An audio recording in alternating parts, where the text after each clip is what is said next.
ሳሮን እንግዲህ ወደ ከባድ ችግር ውስጥ እየገባች ነው ማለት ነው። ከታገቱ ልጆች ውስጥ አንዱ ቤተሰቦቿን ተቀላቅላለች ማለት ነው። ምክንያቱም የሂዊ ልጅ ሳሚ አግኝቷታል ማለት ነው።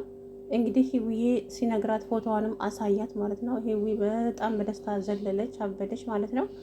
እንግዲህ ሳሮን በቅርቡ ወደ ቅጣቷ ታገባለች ብዬ አስባለሁ። ሂሩት ግን የምር ጀግና የምሬ ነው የምላችሁ እህቷን እንዴት እንደመጠየቅ እንዳለባት ምን ማድረግ እንዳለባት ብቻ ግን ደግሞ ስትከታተላት ያዘቻት ማለት ነው። ያዘቻት ግን ደግሞ ያው በቃ አንቺ ሴትዮ ነቃችብኝ፣ ከዚህ ቤት መሄድ አለብኝ ምናምን እያለች ብቻዋን እያወራች እንግዲህ ሳለ ከዛ ደግሞ ስትመለስ ወሰነች ማለት ነው።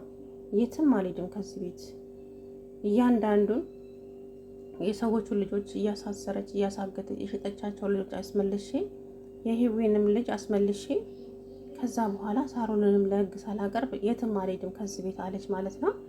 እንግዲህ ይህን እያለች ወደ ቤት ስትመለስ ያው በር አንኳኳች። ሳሮን ከፈተችላት ማለት ነው። መጣሽ አለቻት። መጣሁ እህቴ፣ በጣም ይቅርታ፣ እኔ እኮ በቤተሰቦቼ እና በአንቺ አስፈራርተውኝ ነው እንደዛ ያደረግኩትኝ አለቻት ማለት ነው። አውቃ እኔም ጠርጥሬ ነበር እንደዛ እንደሆነ እና በቃ እህቴ ይቅርታ አደረግሽልኝ ወይስ ልመለስ ሊሄድ ወደ ሀገሬ ምናምን አለቻት። ከዛ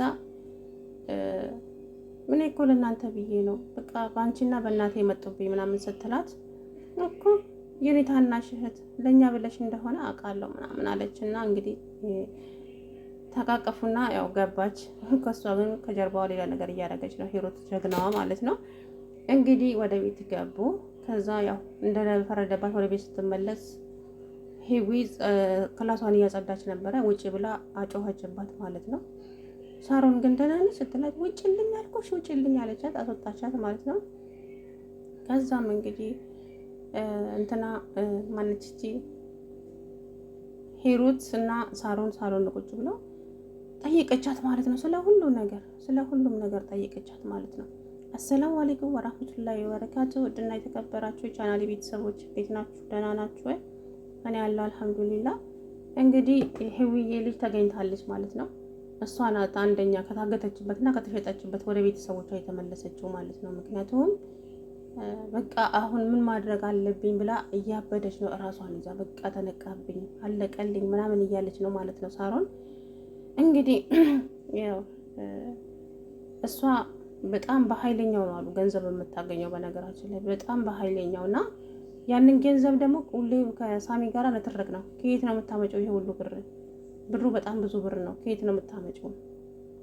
የፈለገ ስራ ብትሰሪ ይሄን ያክል ገንዘብ የሚከፍልሽ ድርጅት የለም ምናምን ይላታል ሁልጊዜ ማለት ነው። ኤንጂ ውስጥ ነው የምሰራው እና ኤንጂ ውስጥ ብትሰሪ እሷ የሰው ልጅ እየሸጠች እኮ ነው። እና እንግዲህ ሂሩት እየጠየቀቻት ማለት ነው። እህቴ ግን እንደው ይሄ ስራ ግን ቢቀርብሽ፣ ኧረ እኔማ ወንጀለኞቹን ለህግ ሳላቀርብማ ይሄን ስራ አልተውም አላለችም። ከዛ ከንፈሯን አረገችባት እህቷ ማለት ነውና ከዛም ሁሉንም ነገር ጠይቀቻት። ስለ ስራውም ስለምኑም በቃ እዛ ውስጥ ያሉት ሁሉ ሌቦች ናቸው ምናምን አለች ማለት ነውና ከዛም ከሂሩት ጋር ተለያዩ።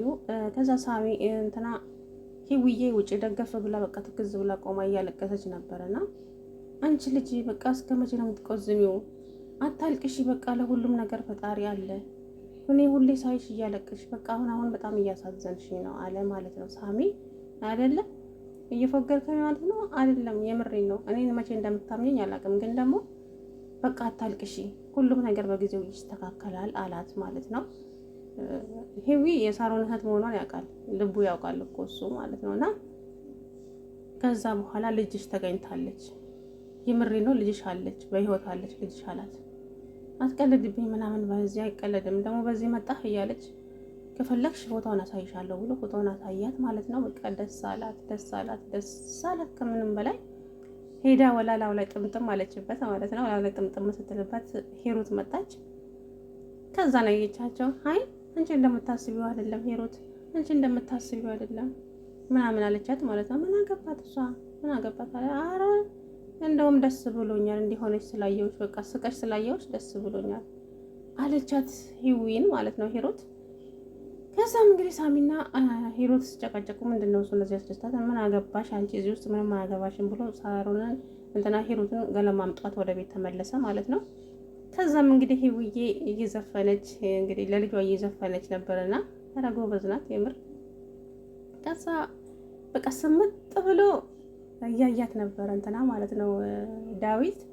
በቃ በጣም እንትን አለችው እንዲህ እኔ ዘፋኝ ነን ምናምን ብለው እዚህ ከሚሰክሱ እና አንቺ በለጥሻቸው እኮ ምናምን እያለ ከሷ ጋር እንግዲህ እየተሳሳቁ እያለ ሳሮን መጣች ማለት ነው። ሳሮን ስትመጣ እዚህ ጋር ምን ትሰራለህ አንተ ብላ ጮኸችበት፣ አንቋሸሸችው፣ ሰደበችው። አንቺስ ምናምን አለቻት። ያንቺ ሁል ጊዜ ይቅርታ ይጨረሰ ሂዊን አባረረቻት። እንትና ዳዊትም ተናዶ ሄደ ማለት ነው። ከዛ በኋላ ዳዊትና ሳሮን ቁጭ ብለው ሳሎን እህቴ አላት የሆነ የምጠይቅሽ ነገር አለ ቀልድ ሳይሆን መልሽልኝ አላት። ምን አለችው? አንቺ አንደኛ ስራሽን ለሰዎች መናገር አትፈልጊም፣ ሁለተኛ ደግሞ የምታገኘው ገንዘብ በጣም ብዙ ገንዘብ ነው፣ በጣም ብዙ ገንዘብ። ምንድነው ይሄንን ነገር ግዴታ መናገር አለብሽ። ምን እንደምትሰሪ ገንዘቡንስ ከየት እንደምታመጪ እያንዳንዱ መናገር። ደግሞ የሳሚን ስል አንተ ብቻ ነዚህ ቤት የምትረዳኝ ስለ አንተን ተነሳህብኝ ምናምን። አይ እህቴ ይሄ ቀልድ አይደለም፣ የምሬን ነው የምልሽ። እያንዳንዱን ነገር ፈልፍዬ ሳልደርስበት ተናገሪ ያላት ማለት ነው። አልናገርም አለች ማለት ነው። ኤንጂ ውስጥ እንደምትሰሪ አውቃለሁ። ኤንጂ ውስጥ ደግሞ ብትሰሪም ይሄ ሁሉ ገንዘብ እንዴት ልታገኝ ትችያለሽ? የሆነ ነገር ከጀርባ እንዳለ እየተሰማኝ ነው አላት ማለት ነው። እመኚኝ እህቴ ይሄንን ነገር ካልተናገርሽ በመጀመሪያ ደረጃ ለህግ ማቀርበሽ እኔ ነኝ አላት ማለት ነው። ጭራሽ አለች። አበደች ማለት ነው። ከዛ በኋላ እንዴት እንደዚህ ያደርገኛል ምናምን ብላ ሄደች ማለት ነው። እንግዲህ ከዛ ሂሩትዬ ውጪ ወጣችና ለወንድሟ እየደወለች እንግዲህ ወንድሜ ራሳችሁን ጠብቁ፣ እኔም እየነቃችብኝ ሳይሆን አይቀርምና ያም ሆነ ይሄ ግን የታገቱትንና የተሸጡትን ልጆች ሳላስመልስ የትም አልሄድም ከዚህ ቤት ብላለች ማለት ነው ሂሩት። እንግዲህ ሳሮን በቀጣይ እንግዲህ ለወንጀል ለህግ ትቀርባለች ብዬ አስባለሁ። ምክንያቱም ህገ ወጥ ስራ ነው እየሰራች ያለችው፣ የሰውን ልጆች እየሸጡ ማለት ነው። አሁን ኢትዮጵያ ላይ ተማሪዎችን ከትምህርት ቤት እያገቱ በጣም በብዙ ብር ቁጥሩ በማይታወቅ ገንዘብ እየሸጡ ኩላሊታቸውንና አይናቸውን እያወጡ አውዝ ብላ ምን ሸይጣን ረጅ የሆነች ሴትዮ እንደዚህ ትናንትና ተጋለጠች ማለት ነው።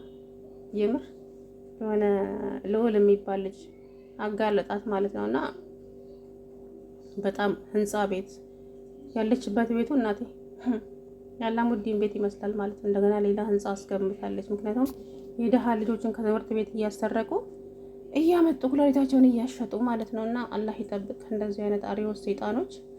እና እንግዲህ ሳሮንም የሰው ልጆች እያገተች የህዊ ልጅ የሚሸጠችው እሷ ናትና በቅርቡ ሁሉም ነገር ይወጣል ብዬ አስባለሁኝ። ህዊዬም እንግዲህ ልጇን የምትታቀፍበት ቀን ሩቅ አይደለም ማለት ነው። እንግዲህ የዛን ቀን ምን እንደሚወጥሽ ማየት ነው ማለት ነው። ከዛ በኋላ ህዊ እህትሽ እንደሆነች ወይ ሊታወቅ ይችላል ወይ ደግሞ እንግዲህ ሳይታወቅ በዛው አላቅም። ብቻ ሳሮን ግን ለህግ መቅረብ አለባት።